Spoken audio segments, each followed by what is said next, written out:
Go. Good morning, and thank you all for being here today. The semester is almost over. My name is Celeste Kane, and today I will be speaking to you about the importance and the need for the Equal Rights Amendment. When people think of the United States of America, most envision a country where citizens have freedom and the principles of democracy govern society. A place where one is free to practice their faith freely, a place where one can pursue whatever occupation they choose, a person where one can fall in love with whomever they choose, a place where one can pursue their dreams. It's hard to think that in a country like the United States of America, one that boasts freedom for all, equal rights do not actually cover all citizens. As we all know, the 1960s were a major turning point in our nation's history and a major step towards equality for all citizens. However, it may surprise many of you that the Civil Rights Acts of the 1960s fell short and left many citizens invisible in society and ignored the problems they face, leaving them open to a life of discrimination. Even today, in 2019, citizens are commonly discriminated based on gender and sexual orientation.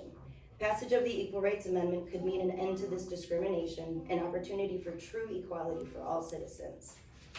As stated in an article for the New York Times written by Maggie Astor, the Equal Rights Amendment states the equality of rights under the law shall not be denied or abridged by the United States or by any state on account of sex. The article continues to state the importance of the amendment in today's society: pay equity, domestic violence laws, and pregnancy discrimination protections, among other things. Men would also benefit, as the amendment would also provide things such as paid paternity leave.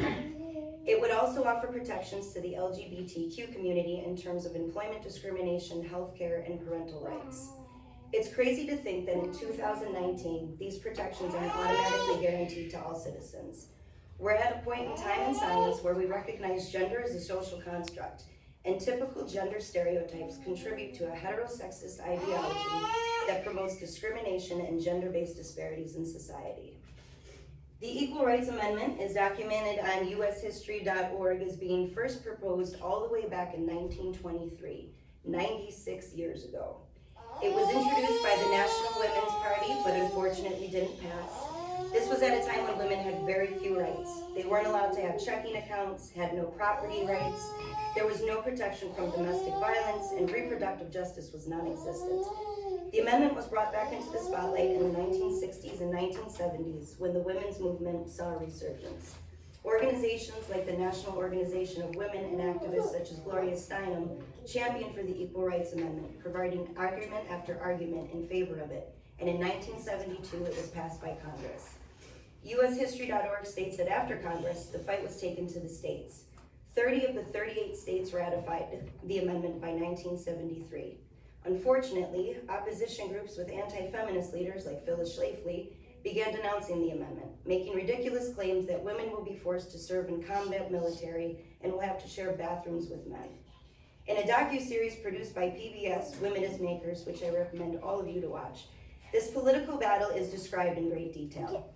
Schlafly made insidious remarks before her speeches like, "It's a pleasure to be here. I'm so grateful my husband allowed me to do this." A woman of privilege, Schlafly had no idea what average middle and lower class women in America were facing. No one was saying that you had to get a job and be an independent career woman and couldn't get married and have a family. Women just simply wanted the choice. They wanted the right to determine their own destinies and live out their own dreams. This in no way undermines the role of a mother or a woman who chooses and has the ability to be a housewife. It simply introduces arguments like, if both husband and wife work, why does the wife have to come home and do all the cooking, cleaning, laundry, and child rearing? Is it wrong to ask your husband to cook a meal, or at least do the dishes after you've prepared that meal? The feminist movement and the Equal Rights Amendment were simply looking to level out the playing field. There should be no reason why men and women should be treated differently in society, especially in America. Sadly, Schlafly moved ahead in 1982. The bill was defeated. The deadline for ratification came up and only 35 of the 38 needed states had ratified it.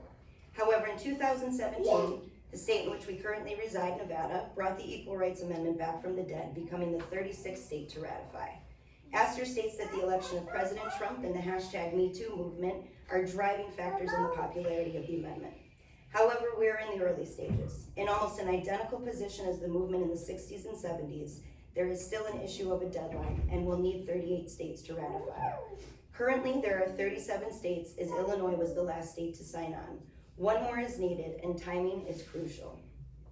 As I mentioned before, this amendment would not only benefit women, but in fact all citizens of America. You can read the bill for yourself. You can go to Congress's website and search it out.